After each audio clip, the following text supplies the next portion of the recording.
Hi hello അസ്സാമു അലൈക്കും welcome back to Hanath fashion ഡേക്ക്. എന്നിട്ട് എല്ലാവരുടെയും വിശേഷങ്ങൾ എല്ലാവരും സുഖമായിട്ടിരിക്കുന്നില്ലേ? അപ്പോൾ നമ്മുടെ ഇൻഡിപെൻഡൻസ് ഡേ ആയിട്ട് റിലേറ്റ് ചെയ്യുന്ന കിറ്റും കാര്യങ്ങളൊക്കെ നിങ്ങൾ കണ്ടിട്ടുണ്ടാവും. കുറേ പേര് വാങ്ങിച്ചു കേട്ടോ, മാഷാ അല്ലാ, ഒത്തിരി ഒത്തിരി ഒത്തിരി സന്തോഷം. കുറേ പേർക്കൊക്കെ ചെയ്ത് നോക്കാൻ ആഗ്രഹമുണ്ട് എന്ന് പറഞ്ഞിട്ടുണ്ട്, ഓർഡേഴ്സ് ചോദിച്ചിട്ടുണ്ടെന്നൊക്കെ പറഞ്ഞിട്ടുണ്ട് കേട്ടോ. അപ്പോൾ നിങ്ങൾ എന്തായാലും ഒത്തിരി ലേറ്റ് ആക്കരുത്, ഇനി പെട്ടെന്ന് തന്നെ പറയണം കേട്ടോ. അപ്പോൾ നമ്മുടെ സോക്സ് ക്ലോത്തും ഈ ഒരു വയറും വെച്ചിട്ടുള്ള ഹെയർ ബോ എങ്ങനെയാണ് ചെയ്യുന്നതെന്ന് ഡൗട്ടുള്ള ആൾക്കാർക്ക് വേണ്ടിയിട്ട് നമുക്ക് അടുത്തൊരു മോഡൽ നോക്കാം കേട്ടോ.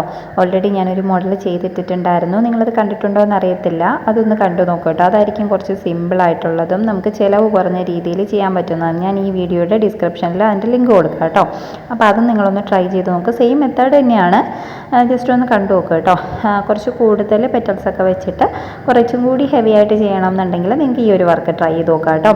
അതുപോലെ തന്നെ നമ്മുടെ കിറ്റും കാര്യങ്ങളൊന്നും മറക്കണ്ട. 190ൻ്റെ കിറ്റ് എന്ന് പറയുന്നത് സാറ്റിൻ റിബൺ വെച്ചിട്ടുള്ളതാണ്. ഈ ഒരു കിറ്റ്, ഈ ഒരു സംഭവം അടങ്ങിയിട്ടുള്ള കിറ്റ് എന്ന് പറയുന്നത് 210 രൂപയുടേതാണ് കേട്ടോ. എല്ലാം ഇൻക്ലൂഡിങ് ഷിപ്പിംഗ് ആയിട്ടാണ് വരുന്നത്, എക്സ്ട്രാ ഷിപ്പിംഗ് അല്ല കേട്ടോ. ഓക്കെ, അപ്പോൾ അത് ഇതേപോലെ ഞാനിങ്ങനെ ചെയ്തെടുത്തിട്ടുണ്ട്, കട്ട് ചെയ്തെടുത്ത് കുറേ ഇങ്ങനെ ഒന്ന് ചെയ്ത് വെച്ച് കേട്ടോ. ഇനി നമുക്ക് നമ്മുടെ ഇൻഡിപെൻഡൻസ് ഡേയുടെ കളേഴ്സ് അനുസരിച്ചിട്ട് മൂന്നെണ്ണം ഒന്ന് കെട്ടിയെടുക്കണം കേട്ടോ. ഭയങ്കര ഈസിയാണ്. കളർ മാറിപ്പോയി, ഒരു ഓറഞ്ചാണല്ലോ വേണ്ടത്. അപ്പോൾ അത് 3 ചേർത്ത് വെച്ചിട്ട് ഒന്ന് കെട്ടി കൊടുക്കാം. കുറച്ച് ദിവസമായി നമ്മൾ വീഡിയോസും കാര്യങ്ങളൊക്കെ ചെയ്തിട്ട് എന്ത് പറയാനാണെന്ന് ചോദിച്ചാൽ അത്യാവശ്യം നല്ല രീതിക്കുള്ള ബുദ്ധിമുട്ടുകൾ ഉണ്ടായിരുന്നു കേട്ടോ. ശാരീരിക ബുദ്ധിമുട്ടുകൾ, പനിയും വോമിറ്റിങ്ങും ഒക്കെ ആയിട്ട് ഇപ്പോഴും ശരിക്കും അങ്ങോട്ട് മാറിയിട്ടില്ല. എന്നാലും നമുക്കിനി കുറച്ച് ടൈമല്ലേ ഉള്ളൂ. നമ്മുടെ ഇൻഡിപെൻഡൻസ് ഡേ എത്താറായി. അപ്പോൾ നിങ്ങളിപ്പോഴേ സാധനത്തിന് ഓർഡർ തന്നത് നിങ്ങൾക്ക് കയ്യിൽ കിട്ടാൻ കുറച്ച് ടൈം എടുക്കുമല്ലോ, ഒരു 4 ദിവസമൊക്കെ എടുക്കും. പോസ്റ്റ് വഴിയാണ് നമ്മൾ അയക്കുന്നത്. അപ്പോൾ അത് കയ്യിൽ കിട്ടി നിങ്ങൾക്ക് മേക്ക് ചെയ്യാനുള്ളൊരു ടൈമൊക്കെ വേണ്ടേ?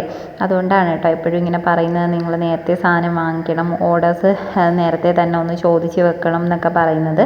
പിന്നെ തെറ്റു പറയാൻ പറ്റത്തില്ല, സ്കൂളിൽ നിന്നൊക്കെ നമുക്ക് ഓർഡർ കിട്ടുമെന്നെങ്കിലും അവർ പറയാമെന്ന് പറഞ്ഞിട്ട് ലാസ്റ്റ് ടൈമിലൊക്കെ ആയിരിക്കും കേട്ടോ പറയുന്നത്. കാരണം കഴിഞ്ഞതിനും ഇങ്ങനെ ഒരുപാട് പ്രശ്നം എന്ന് പറയാനല്ല, ഇങ്ങനെ ലാസ്റ്റ് ടൈമിലായിരുന്നു ഒരുപാട് സെയിൽ നടന്നിട്ടുണ്ടായിരുന്നത്.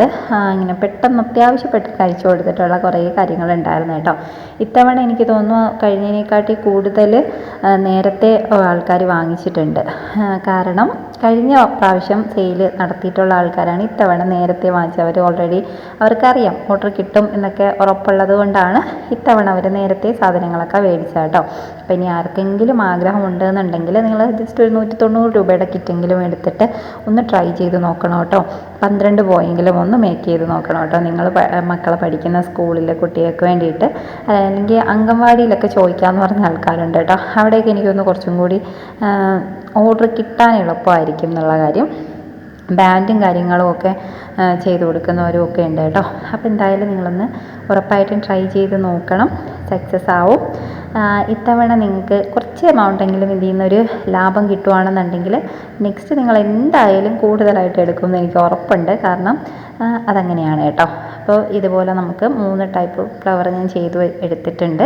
ഒരു കാര്യം ഞാൻ മറന്നുപോയി, ഈ ഒരു പിപ്സ് ആദ്യമേ വെച്ചിട്ട് കെട്ടേണ്ടതായിരുന്നു കേട്ടോ. ഇനി ഞാൻ വെച്ച് കെട്ടിക്കൊടുക്കുകയാണ്, അത് കുറച്ച് ബുദ്ധിമുട്ടായിരിക്കും. അപ്പോൾ നിങ്ങളത് മറന്നു വേണ്ട. നിങ്ങൾക്ക് പിപ്സ് വയ്ക്കണം എന്നുണ്ടെങ്കിൽ ഫസ്റ്റ് പിപ്സ് വെച്ചിട്ട് വേണം ബാക്കി കെട്ടിയെടുക്കാനേ. അപ്പോൾ ഈ ഒരു ക്ലോത്ത് എന്തിനാണ് ഉപയോഗിക്കുന്നതെന്ന് അറിയാത്ത കുറേ ആൾക്കാരുണ്ട്. ഇത് വെച്ചിട്ട് നമുക്ക് ഒരുപാട് സംഭവങ്ങൾ മേക്ക് ചെയ്യാൻ പറ്റും കേട്ടോ. ഓരോന്നായിട്ട് ഞാൻ നിങ്ങൾക്ക് പരിചയപ്പെടുത്തി തരാം ഇൻഷാ അല്ലാ. ക്രാഫ്റ്റിൻ്റെ വീഡിയോസും കൂടെ ഒക്കെ ഇടുമെന്ന് ചോദിക്കുന്നുണ്ട്. ക്രാഫ്റ്റ് വീഡിയോസ് ചെയ്യാൻ എനിക്ക് നല്ല ആഗ്രഹമുണ്ട്. ഇൻഷാ അല്ലാ അതൊക്കെ ചെയ്യണം എന്ന് വിചാരിക്കുന്നുണ്ട്. ഇടയ്ക്കിടയ്ക്ക് എന്തെങ്കിലുമൊക്കെ ഇഷ്യൂസ് വന്നിട്ട് വീഡിയോ ഇങ്ങനെ നീണ്ട് പോകുന്നുണ്ട്, അതുകൊണ്ടാണ് കേട്ടോ. അപ്പോൾ ഇതേപോലെ ഞാൻ 3 കൂടി ഒന്ന് ചേർത്ത് വെച്ചിട്ട് കെട്ടിയെടുക്കുന്നുണ്ട് കേട്ടോ. അപ്പോൾ ഈ ഒരു സംഭവം ചെയ്യുമ്പോൾ എന്താണെന്ന് വെച്ചാൽ നമുക്ക് പശയുടെ ആവശ്യം വരത്തില്ല കേട്ടോ. അത് നമുക്ക് ലാഭിക്കാം. ഓക്കെ, ഈ ഒരു കമ്പി വെച്ചിട്ട് തന്നെ നമുക്കൊന്ന് ചുറ്റി കെട്ടി കൊടുക്കാം. അല്ലാന്നുണ്ടെങ്കിൽ നൂല് വെച്ചിട്ട് കെട്ടിയെടുക്കാം. കഴിവതും നമുക്ക് പശ ഉപയോഗിക്കേണ്ട. പശ ഉപയോഗിക്കാണ്ടിരിക്കുമ്പോൾ തന്നെ നമുക്കൊരു കോൺഫിഡൻസ് ആണ്, ഇളകി പോയില്ല എന്നുള്ളൊരു വിശ്വാസം നമുക്കുണ്ടാവും കേട്ടോ. അപ്പോൾ സാറ്റിൻ റിബൺ വെച്ചിട്ടുള്ള നമ്മുടെ 190ൻ്റെ കിറ്റിലാണെങ്കിലും ഇത്തവണത്തേൽ ക്യാൻവാസിൻ്റെ ഷീറ്റ് ഞാൻ ഒഴിവാക്കിയ എന്താണെന്ന് ചോദിച്ചാൽ നിങ്ങൾക്ക് കെട്ടിക്കൊടുത്താൽ മതി. ഏറ്റവും എളുപ്പമുള്ളതും അല്ലെങ്കിൽ ഇളകി പോരാതിരിക്കുന്നതൊക്കെ കെട്ടിക്കൊടുക്കുമ്പോൾ തന്നെയാണ്. പിന്നെ സ്റ്റോൺ ഒട്ടിക്കേണ്ട ആവശ്യം വരുന്നുള്ളൂ. നിങ്ങൾക്ക് കയ്യിലുള്ള ഏത് സ്ട്രോങ് ആയിട്ടുള്ള പശയും വെച്ചിട്ട് നിങ്ങൾക്ക് സ്റ്റോൺ ഒട്ടിച്ചെടുക്കാം കേട്ടോ. ഫെവി ബോണ്ടൊക്കെ യൂസ് ചെയ്യാവുന്നതേ ഉള്ളൂ. ഓക്കെ, അപ്പോൾ ഇതേപോലെ ഉണ്ടാക്കിയെടുത്തിട്ടുണ്ട്. ഇത് ഇങ്ങനെയാണ് ഞാൻ 3 ഇതാക്കി എടുത്തേക്കുന്നത് കേട്ടോ. കുറച്ച് വലിയ ഫ്ലവറാണിത്. അപ്പോൾ ഇങ്ങനെ വേണമെന്നുണ്ടെങ്കിൽ നമുക്ക് ചെയ്തെടുക്കാം. ഇത് നമുക്കിനി ബോയിലോട്ട് അറ്റാച്ച് ചെയ്ത് കൊടുക്കണം. അതെങ്ങനെയാണെന്നും കൂടി കാണിച്ചു തരാം കേട്ടോ. അപ്പോൾ ഇതിനി ഒരു ചെറിയ പീസ് കമ്പി ഞാൻ ഇതിൻ്റെ അകത്തേക്ക് എക്സ്ട്രാ ഒന്ന് ആഡ് ചെയ്ത് കൊടുക്കുന്നുണ്ട് കേട്ടോ, ബോയിലോട്ട് ഫിക്സ് ചെയ്ത് കൊടുക്കാൻ വേണ്ടിയിട്ട്. അപ്പോൾ ഞാൻ ഈ ഒരു ടൈപ്പ് ബോയാണ് യൂസ് ചെയ്യുന്നത്, പ്ലാസ്റ്റിക്കിൻ്റെ ബോ. കുറേ പേര് അത് ചോദിക്കുന്നുണ്ട്, പ്ലാസ്റ്റിക്കിൻ്റെ ബോയ് ആകുമ്പോഴത്തേക്കും പൊട്ടിപ്പോവില്ലേ, കസ്റ്റമർ എടുക്കുമോ എന്നൊക്കെയുള്ള കാര്യം. അങ്ങനെ പെട്ടെന്ന് പൊട്ടുന്ന ടൈപ്പ് ബോയൊന്നും അല്ല കേട്ടോ, കുറച്ച് ക്വാളിറ്റിയുള്ള ടൈപ്പ് തന്നെയാണ്. പിന്നെ എൻ്റെ ഒരു അഭിപ്രായത്തിൽ ഇതുപോലുള്ള സ്കൂളിൽ നിന്ന് ഓർഡർ എടുക്കുമ്പോഴത്തേക്കും ഈ ഒരു ടൈപ്പിൽ ചെയ്യുന്നതായിരിക്കും കേട്ടോ നല്ലത്. കാരണം ഈ ഒരു എന്താണ് ഇൻഡിപെൻഡൻസ് ഡേക്ക് വേണ്ടിയിട്ടായിരിക്കാം അവർ ഈ ഒരു ബോയും കാര്യങ്ങളും ഒക്കെ സെലക്ട് ചെയ്യുന്നത്. അപ്പോൾ ഈ ബോയിൽ ചെയ്യുന്നതായിരിക്കും നമുക്ക് ലാഭം എന്നാണ് എനിക്ക് തോന്നിയിട്ടുള്ളത്.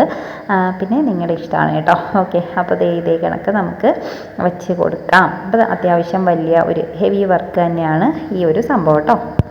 അപ്പോൾ എല്ലാവരും ഒന്ന് ട്രൈ ചെയ്ത് നോക്കൂ. അപ്പോൾ നമുക്ക് നെക്സ്റ്റ് വീഡിയോയിൽ കാണാം കേട്ടോ.